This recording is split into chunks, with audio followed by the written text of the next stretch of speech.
desenrolar apocalíptico começa como você nunca viu.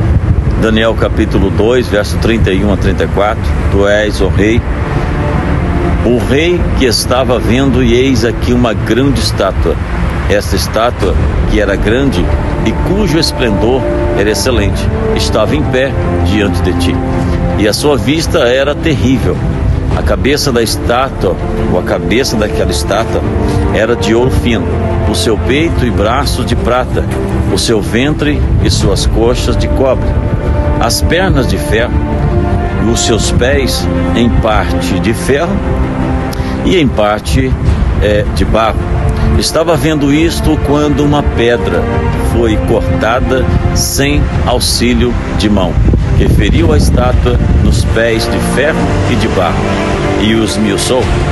Para que você entenda o andamento das profecias e revelações bíblicas futurísticas, a cabeça da estátua representa o Império Babilônico, a cabeça de ouro, e o leão é símbolo popular de Babilônia. A visão está conectada com Daniel capítulo 7, verso 4.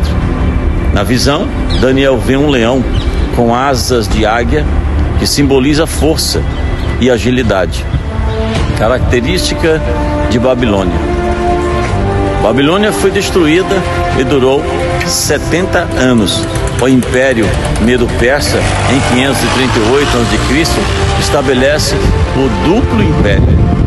O urso, revelado em Daniel capítulo 7:5, com 3 costelas na boca, representa os reinados conquistados pelo Império Medo-Persa. O profeta Daniel observa um detalhe importante na presente visão. As 3 potências aludidas, Babilônia, Lídia e Egito, elas foram conquistadas pelos poderosos dentes, ou seja, o exército. Segundo a história natural, o urso da Média é portador de 42 dentes pontiagudos. Na conquista mencionadas foram usados 42 exércitos em revezamento. O peito e braço era porque eles eram hábeis com as mãos e especialistas em trabalhos manuais e construções.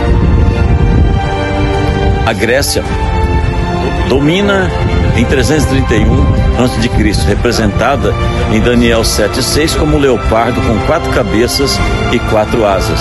Depois da morte de Alexandre Magno, o império dividiu-se em 4 partes, lideradas por 4 generais. A Grécia, representada como ventre e coxa, porque estava sempre em busca de prazer e simbolizava o desejo da carne. Bom, no ano 168 a.C., os romanos estabeleceram o 4º Império Mundial. Por causa da severidade e intolerância qual subjugaram as outras nações, esse império foi conhecido como Reino de Ferro. Daniel, capítulo 7, verso 7, diz: 3, depois disso, eu continuava olhando nas visões da noite, e eis aqui o 4º animal, terrível, espantoso e muito forte, o qual tinha dentes grandes de ferro. Ele devorava e fazia em pedaços e pisava aos pés o que sobejava.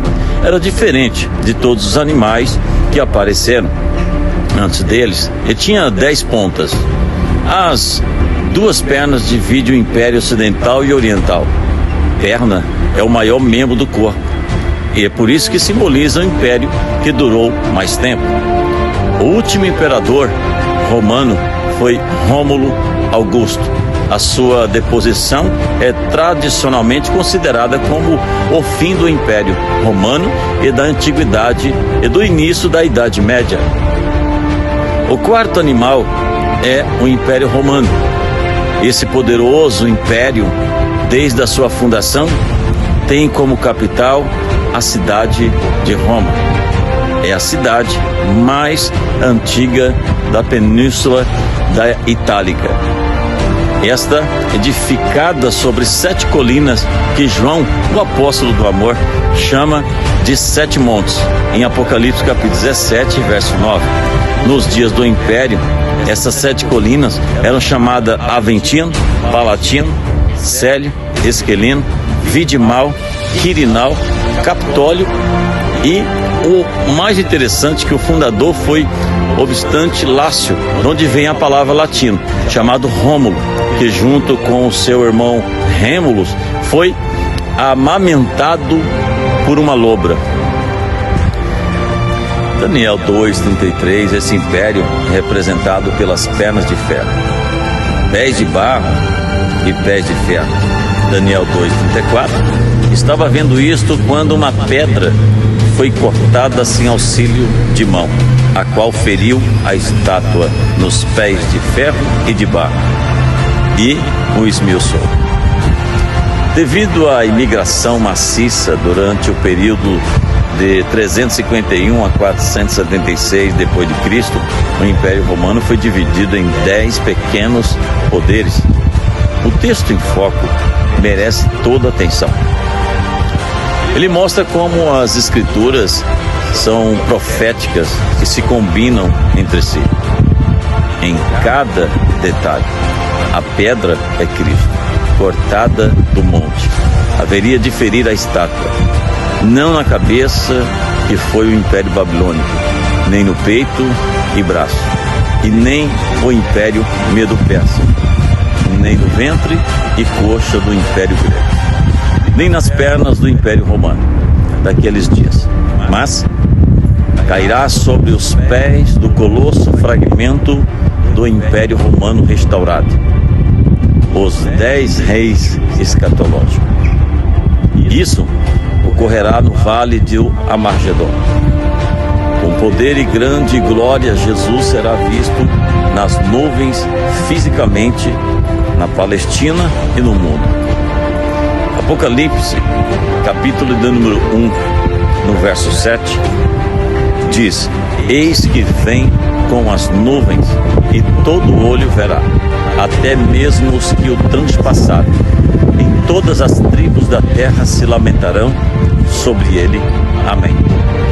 Quando as forças confederadas do anticristo tiverem conquistado Terra Santa, ameaçando aniquilar o povo judeu, Jesus Cristo aparece nas nuvens e destrói todos os inimigos de Israel.